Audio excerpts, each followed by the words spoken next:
Last night, the United States brought the world's #1 terrorist leader to justice. Abu Bakr al-Baghdadi is dead. On the day when I was in the Situation Room monitoring the raid that brought Osama bin Laden to justice, he was hosting the Celebrity Apprentice. He was the founder and leader of ISIS, the most ruthless and violent terror organization anywhere in the world. Capturing or killing Baghdadi has been the top national security priority of my administration. This man is thoroughly unqualified. Osama bin Laden's favorite son has been killed in a military operation. Hamza bin Laden was in line to take over al-Qaeda, the terror group founded by his father. I think the Republican nominee is unfit to serve as president. I said so last week, and he keeps on proving it. He is not just unprepared. He is temperamentally unfit to hold an office that requires knowledge, stability, and immense responsibility. Last night, at my direction, the United States military successfully executed a flawless precision strike that killed the #1 terrorist anywhere in the world. President Trump saying he ordered the attack on Iran's top general not to start a war, but to stop one. Donald Trump is the single most unqualified human being to ever assume the presidency of the United States. He's mentally unfit. Not only does he not understand how government works, but he has no interest in trying to find out. President Trump is speaking now. Let's listen. Executed a flawless precision strike that killed the #1 terrorist anywhere in the world, Qasem Soleimani.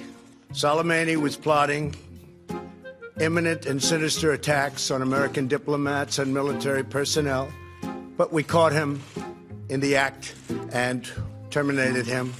People who've never endorsed a Democrat, people who've never endorsed before, because they are so concerned about this man and how totally unqualified he is to be president and how totally temperamentally unfit he is to be commander-in-chief. Well, what can I say about this president? I think his temperament and who he is makes him very unfit, to say the least, to be president of the United States. So no, nothing that Trump does shocks me, but it is, needless to say, I think disappointing to the American people.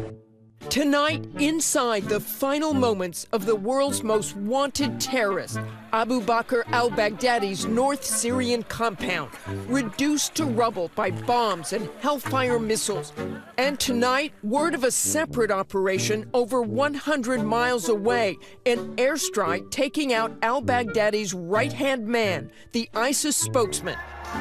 The president today celebrating the death of the founder of the Islamic State. He was a sick and depraved man, and now he's dead.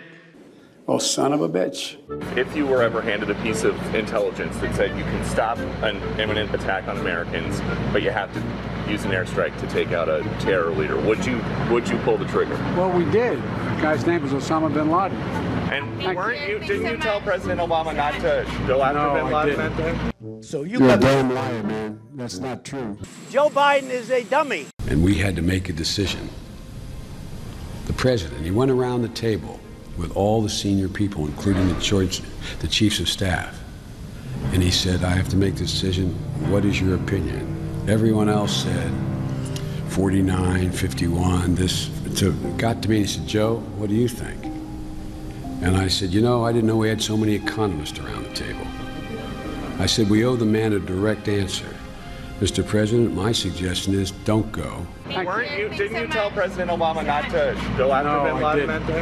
I didn't. Mr. President, my suggestion is don't go, don't go, don't go. Ladies and gentlemen, I said, wait another 7 days for the following information.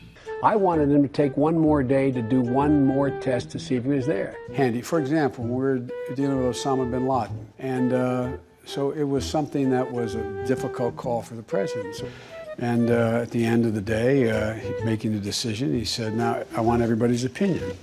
And everybody went around the room, and there were only two people who were definitive.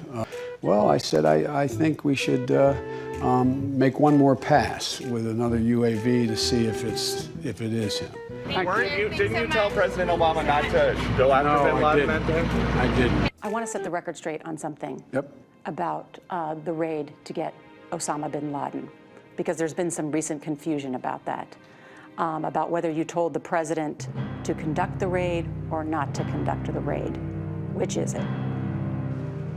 Everything I said was completely accurate. Two people for certain said absolutely do something. One, the CIA director said go. Two, the Secretary of Defense said don't go. I was the last guy in the room.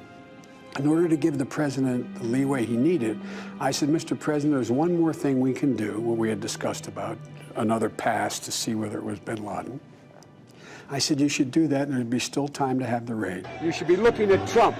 Trump's doing this because he knows I'll beat him like a drum.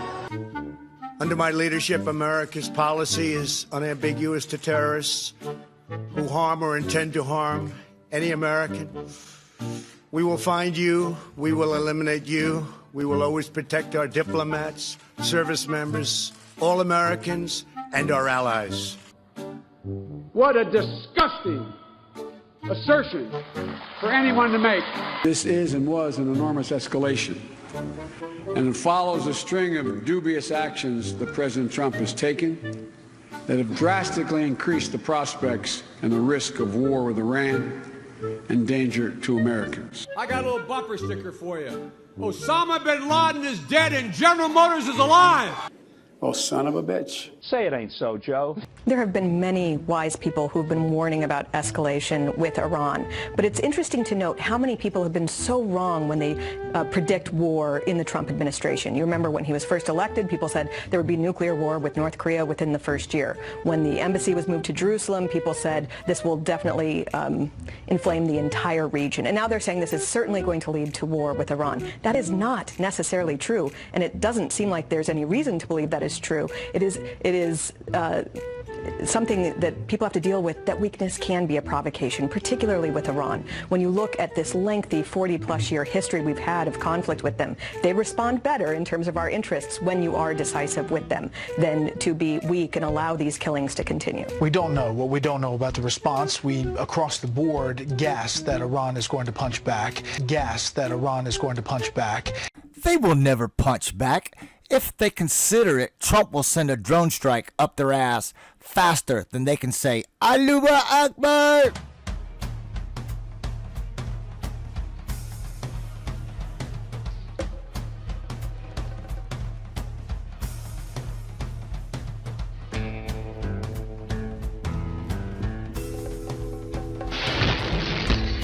Oh, son of a bitch. So I'm happy to compare my 30 years of experience, what I've done for this country, trying to help in every way I could with your 30 years, and I'll let the American people make that decision. Donald Trump is the President of the United States.